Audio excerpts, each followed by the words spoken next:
মহারাজ, নদীর ধারের ওই হাড়কাটা জমিটা গোপালকে দান করে দিন। ওখানে গত 10 বছরে যে গেছে সে আর ফিরে আসেনি। লোকে বলে ওখানে নাকি মেছো ভূত আছে, গোপাল ওখানে গেলেই তার ঘাড় মটকাবে। ঠিক বলেছ মন্ত্রী, গোপাল বড্ড পণ্ডিতি দেখায়। কালই ওকে জমিটা দিয়ে দেব। আজ রাজসভায় এত দ্রুত তলব করলেন, আপনার শরীর কি ভালো আছে?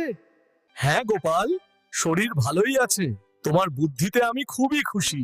তোমাকে কাটাকান্দার নদীর ধারের 5 বিঘা জমি দিলাম, আজ থেকেই ওটা তোমার। মহারাজ, আপনার দয়া। আমি আজ রাতেই সেখানে গিয়ে তদারকি শুরু করব এবং ফসল চাষ করব। মহারাজ কৃষ্ণচন্দ্র এমনি এমনি আমাকে কাটাকান্দার 5 বিঘে জমি দিয়ে দিল। বিষয়টা তো মোটেও স্বাভাবিক নয়। কেন জানি মনে হচ্ছে ডালমে কুচকালা হে। আচ্ছা ঠিক আছে, 5 বিঘে জমি, সে তো আর মুখের কথা নয়। যা আছে কপালে দেখা যাবে কাল সকালে। আজ সারা দিন ভাবছি রাজামশাই যে জমিটা দিলেন সেটা একটু অদ্ভুত না? অদ্ভুত কেন হবে? 5 বিঘে জমি, সেটা কি সামান্য কথা? এ তো স্বপ্নে পাওয়া জিনিস। কিন্তু লোকজন বলা বলি করছে ওইদিকে কেউ রাত হলে যায় না। লোকজন তো অনেক কিছুই বলে। কেউ কেউ তো বলে চাঁদে নাকি দুধের নদী আছে। তাহলে সমস্যা কি? আজ রাতেই একবার ঘুরে আসো। আজ? এখন? এই অমাবস্যার রাতে? নিজের চোখে গিয়ে দেখে আসো, নলে আমার বিশ্বাস হবে না। বিশ্বাসের এত তাড়া কি? জমি তো পালিয়ে যাবে না। তুমি যাবে না নাকি ভয় পাচ্ছ? ভয়? আমি তো সাহসের পুতুল, আমি ভূতকে ভয় পাই না। তাহলে লণ্ঠন নাও আর জমিটা গিয়ে দেখে আসো, যাও। এই গোপাল, তুই কি মানুষ না গরু?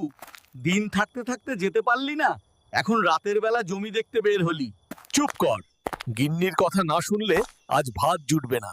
ভূত থাকলেও থাক, আগে জমি দেখ। এই তো জমি, পুরো 5 বিঘে, সবকিছুই তো ঠিকই লাগছে। যাই, বাড়িতে যাই, গিন্নি আবার আমার জন্য অপেক্ষা করছে।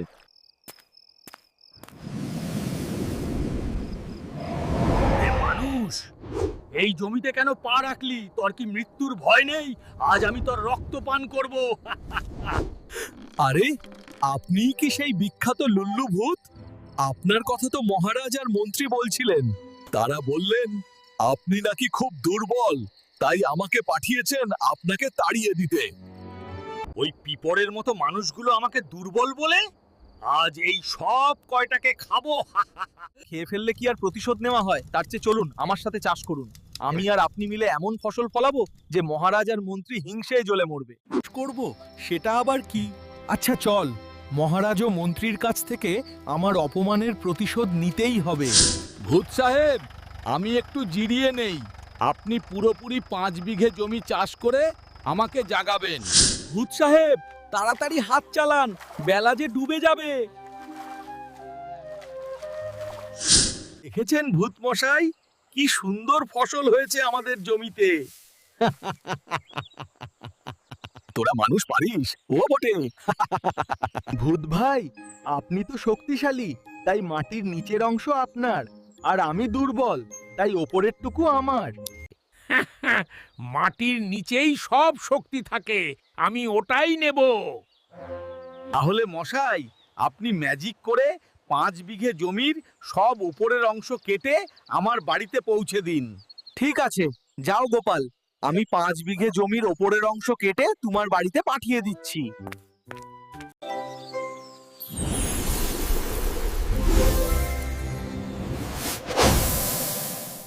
কি হলো ভূত মশাই, কান্না করছেন কেন বাচ্চাদের মতো? কেউ কি আপনাকে বকেছে? তুই আমায় ঠকালি, নিচে তো আমি কিছুই পেলাম না, খড়কুটা ছাড়া। আরে না ভাই, ওটা তো আপনারই পছন্দ ছিল। ঠিক আছে, পরের বার আপনি যা বলবেন তাই হবে। আর আমি কোনো ভুল করব না। এবার আমি গাছের ওপরের অংশ নেব, মাটির নিচটা তুই নিবি। আপনার যা হুকুম তাই হবে ভূত সাহেব। গোপাল শেষ পর্যন্ত আমাকে দিয়ে নাইট ডিউটিও করাচ্ছে। আচ্ছা ব্যাপার না, এইবার আমি জিতবই জিতব। তো ভূত সাহেব, আপনার কথা অনুযায়ী আপনি আলু গাছের উপরের অংশটুকু নিয়ে যান, আর আমি নিচের অংশটি নিচ্ছি। হ্যাঁ, তা তো অবশ্যই। আমি এখনই আলু গাছগুলোর ওপরের অংশ নিয়ে নিচ্ছি। ঠিক আছে, আমি তাহলে চললাম। ওই পাশে আলু গাছের নিচের অংশগুলো তো তুলতে হবে। কি তেতো রে বাবা! আরে ধুর, এবারও কি তাহলে আমি ঠকে গেলাম নাকি? গুরুজি, আর পারছি না। আপনাকে ঠকাতে গিয়ে যতবার চেষ্টা করেছি। কতবার আমি নিজেই ঠকে গেছি। তাই নাকি? ভূত হয়ে মানুষকে ভয় দেখাও, আর আমাকে ভয় দেখাতে এসেছিলে? না না গুরুজি, এখন আমি বদলে গেছি। আজ থেকে আমি আপনার শিষ্য। ঠকানোর বিদ্যা শিখতে চাই। হে রৌহা গ্রামবাসী, আজিজুল তো কেবল পড়াশোনা জানে, ও আপনাদের কি দেবে? আমার ভাগ্নে রাজু মেম্বার হলে আমি কথা দিচ্ছি, এই গ্রামের মাটির রাস্তা আমি রূপোর পাত দিয়ে মুড়িয়ে দেব। আপনাদের ঘরের চালে খড় থাকবে না, আমি সোনার টিন লাগিয়ে দেব। আর যারা রাজুকে ভোট দেবেন, তাদের সবার বাড়ির টিউবওয়েল দিয়ে জলের বদলে দুধ আর ফলের রস বেরোবে। এখন সিদ্ধান্ত আপনাদের যে কাকে ভোট দিবেন। মন্ত্রী মশাই তো অনেক কিছু দেবেন বললেন, কিন্তু আমার নাতি আজিজুল আপনাদের সোনার টিন বা দুধের কলকলানি দিতে পারবে না, কারণ আমাদের সেই সামর্থ্য নেই। তবে আজিজ কথা দিচ্ছে সে তার সাধ্যমতো আপনাদের পাশে থাকবে, গ্রামের স্কুলটা ঠিক করবে, ভাঙা কালভারটা সারাবে, আর গভীর রাতে কেউ অসুস্থ হলে নিজের কাঁধে করে তাকে হাসপাতালে নিয়ে যাবে। পরিশেষে একটাই কথাই বলবো, আমার নাতিকে যদি আপনাদের যোগ্য প্রার্থী মনে হয় তাহলে ভোটটা আমাদেরকেই দিবেন। ধন্যবাদ। বাবা, আমার মা আর শ্বাস নিতে পারছে না। ডাক্তার বলেছে এখনই হাসপাতালে নিতে হবে। আপনার পাহারায় যে গাড়িটা আছে, ওটা দিয়ে একটু সাহায্য করুন বাবা। দেখছেন না আমি গুরুত্বপূর্ণ মিটিং করছি, এখন গাড়ি গেলে আমার প্রচার বন্ধ হয়ে যাবে। তাছাড়া এই নোংরা জামা কাপড় নিয়ে তুমি আমার দামি গাড়িতে উঠবে নাকি? যাও, বিদায় হও। শোনো রহমত, নির্বাচনের সময় এসব মরা কান্না নিয়ে আমাদের সামনে আসবে না। যাও, হই গোপালের নাতির কাছে যাও। একটু দয়া করুন মন্ত্রী মশাই, এতটা নিষ্ঠুর হবেন না। যাবে না, পাহারাদার দিয়ে গার্ড ধাক্কা দিয়ে বের করে দিব।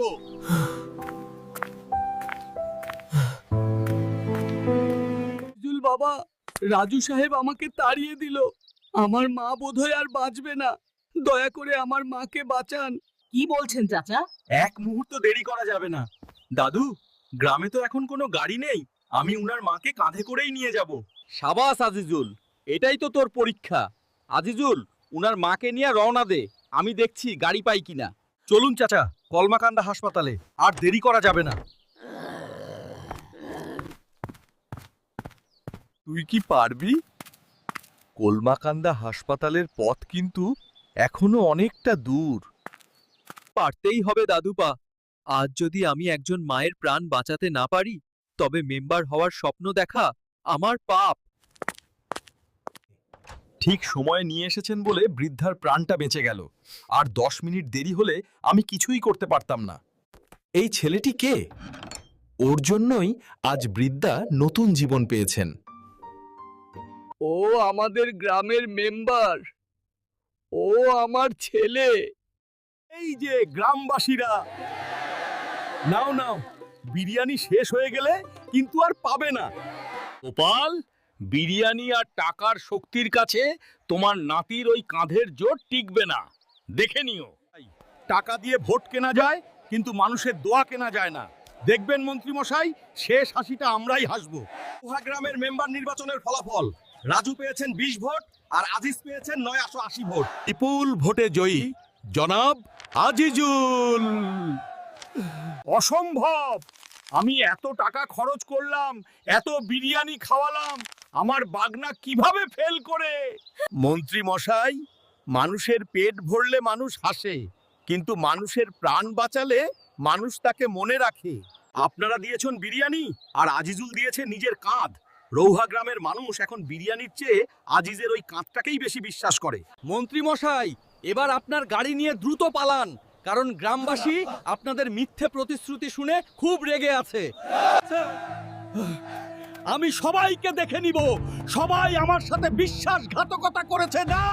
ভোটের রায়ে কথা কয়, আজিজুলের জয়। মানুষের শক্তিতেই বদলেছে সময়, কথা নয় কাজ। এ বাপু, গল্প তো দেখলে, এখন বিনা টিকিটে তামাশা দেখে কি অমনি অমনি চলে যাবে?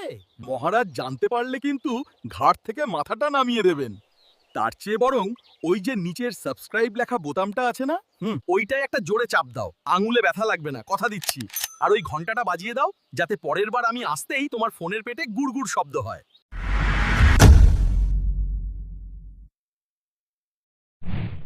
কার্য আর ভালো লাগছে না, জীবনটা বড় একঘেয়ে হয়ে গেছে। আমার এমন একটা জিনিস চাই যা পৃথিবীতে কারো নেই। আজ্ঞে মহারাজ, আদেশ করুন, আমরা সাধ্যমতো চেষ্টা করব। আমার খিরাজ ঘোড়া চাই, আমি আকাশে উড়ব। কিন্তু মহারাজ, ওটা তো রূপকথার গল্পে থাকে, বাস্তবে কি আর ডানাওয়ালা ঘোড়া হয়? আমি রাজা কৃষ্ণচন্দ্র, আমি চাইলে সব হয়। শোনো সবাই, যে 7 দিনের মধ্যে পঙ্খিরাজ ঘোড়া এনে দিতে পারবে তাকে আমি 1000 স্বর্ণমুদ্রা পুরস্কার দেব, আর না পারলে গর্দান যাবে। মহারাজ, অভয় দিলে একটা কথা বলি। বলো গোপাল, তুমি কি ঘোড়ার খোঁজ জানো? আজ্ঞে জানি, তবে পঙ্খিরাজ ঘোড়া তো যে সে ঘোড়া নয়, স্বর্গের জিনিস। একে মরতে নামাতে হলে একটু সময় আর খরচ লাগবে। কত সময় আর কত স্বর্ণমুদ্রা খরচ হবে বলো? সময় লাগবে 6 মাস, আর ঘোড়া খোঁজার খরচ বাবদ এখনই আমাকে 500 স্বর্ণমুদ্রা দিতে হবে। এখনই গোপালকে 500 স্বর্ণমুদ্রা দিন, কিন্তু মনে রেখো গোপাল, 6 মাস পর ঘোড়া না পেলে তোমার রক্ষা নেই। চিন্তা করবেন না মহারাজ, 6 মাস পর ঘোড়া নিয়ে হাজির হব। 6 মাস তো পার হয়ে গেল, গোপাল এলো না, আমার পঙ্খিরাজ ঘোড়াও এলো না। গোপাল কি আমাকে ঠকিয়ে পালালো? মহারাজ, আমি আগেই বলেছিলাম ওসব রূপকথা। গোপাল নিশ্চয়ই টাকা নিয়ে পালিয়েছে। সেনাপতি, এক্ষুনি লোক পাঠাও, গোপালকে ধরে নিয়ে এসো।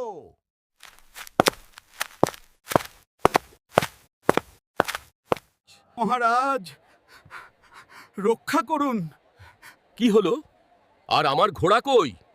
আগে ঘোড়া তো আমি 3 মাস আগেই খুঁজে পেয়েছি। তাকে খুব যত্ন করে রেখেছি এক গোপন আস্তা বলে। কিন্তু একটা মহা বিপদ হয়েছে মহারাজ। পঙ্খিরাজ ঘোড়া তো স্বর্গের প্রাণী, তাই সে মর্ত্যের ঘাস বিচালি খায় না। তবে ঘোড়া কি খায়? সে শুধু সোনাদানা আর টাকা পয়সা খায়। আপনার দেওয়া 500 স্বর্ণমুদ্রা সে গত 3 মাসেই খেয়ে ফেলেছে। এখন তার আবার খিদে পেয়েছে। আরো 1000 স্বর্ণমুদ্রা না খাওয়ালে সে দুর্বল হয়ে যাবে, উঠতেই পারবে না। কি বলো গোপাল, ঘোড়া টাকা খায়? এ আমি জীবনেও শুনিনি। তুমি কি আমাকে বোকা পেয়েছো? ছি ছি মহারাজ, আপনাকে বোকা বানাবো? তবে একটা কথা বিবেচনা করুন। কি কথা? আপনি যদি বিশ্বাস করতে পারেন ঘোড়া আকাশে ওড়ে, তবে ঘোড়া যে টাকা খায় সেটা বিশ্বাস করতে দোষ কি? ঘোড়া যে টাকা খায় না, এটা যেমন ধ্রুব সত্য, ঘোড়া যে আকাশে উঠতে পারে না, সেটাও তো তেমনই সত্য। ঠিক বলেছ গোপাল, আমার অবাস্তব শখের উচিত জবাব তুমিই দিয়েছ। আমি আমার ভুল বুঝতে পেরেছি। আপনার রূপ আর গুণের কথা আমরা অনেক শুনেছি। আজ কৃষ্ণনগরের রাজসভা আপনার নাচে ধন্য হবে। তো নর্তকী সাহেবা, শুরু করুন আপনার নৃত্য।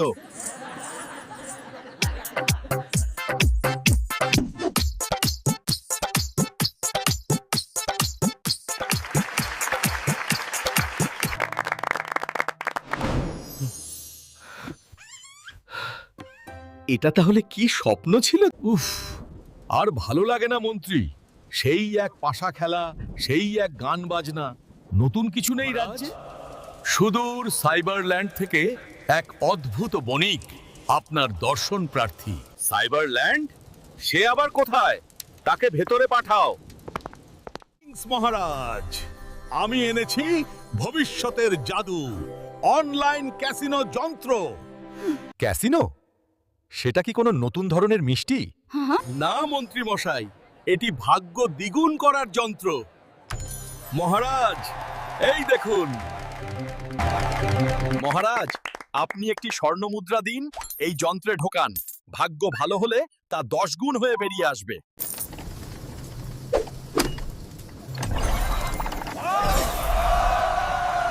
আরে, এত দারুণ ব্যাপার! আমি জিতেছি। মন্ত্রী, রাজকোষ থেকে আরো মুদ্রা আনো, আজ আমি সব জিতে নেব।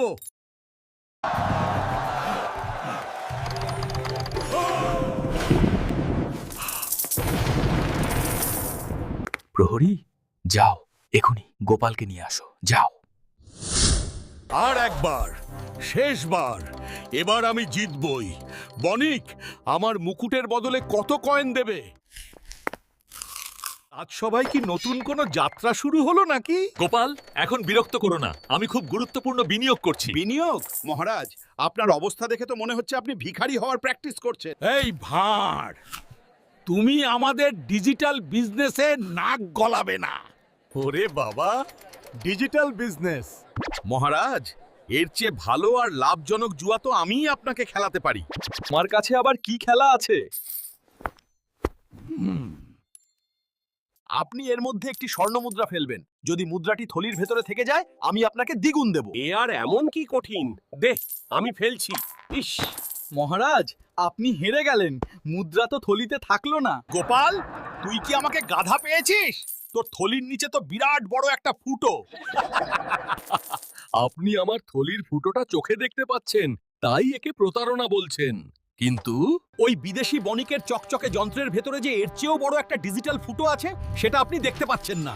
আমার ফুটো দিয়ে টাকা মাটিতে পড়ে, আর ওর ফুটো দিয়ে টাকা সোজা ওর দেশে চলে যায়। ওরে ধূর্ত শয়তান, তুই আমাকে বোকা বানিয়েছিস। সার্ভার ডাউন, আমি আসছি।